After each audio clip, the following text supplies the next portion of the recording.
Kamishna wa kaunti ya Kirinyaga Shufaa Mwejuma Omar amewataka vijana kujiepusha na matumizi ya dawa za kulevya, pombe na vitendo vinavyohatarisha maisha yao wakati wa uzinduzi wa matembezi ya amani yaliyoandaliwa na muungano wa wanawake wa Kiinjili mjini Kerugoya. Amebaini hatua hiyo inalenga kukabiliana na ongezeko la matumizi ya mihadarati, visa vya ukatili wa kijinsia na kujitia kitanzi miongoni mwa vijana. Amehimiza ushirikiano wa wazazi, viongozi wa makanisa katika kutoa malezi, maadili na msaada wa kisaikolojia ili kujenga jamii yenye amani na pia mshikamano.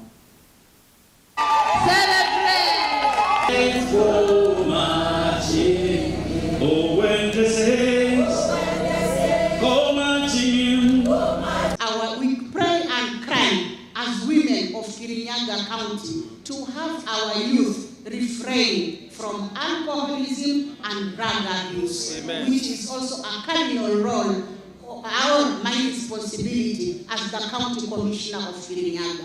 And that's why, because this program was created such an avenue, I thought it wise to join so that I also speak about it, and also people would understand and appreciate that us as parents, we feel so disturbed when our youth get into alcoholism as well as drug abuse. We also have SGBV, which we are also supposed to fight during our barazas. We have to sensitize people. Na waomba kwa unyenyekevu, wanarika mkiwa na shida, na hata kina baba pia wanajiua, pia kina mama wanajinyonga bila sababu. Maisha ni mafupi na ni matamu, hata kama kuna shida hapa na pale, lakini kisha Mungu anaweza kuzitatua, ukaona umejimaliza, umekimbia shida, kumbe mbele ni kuzuri, kwa sababu mbele kuna Mungu. Mungu ndiye anajua hatima yetu.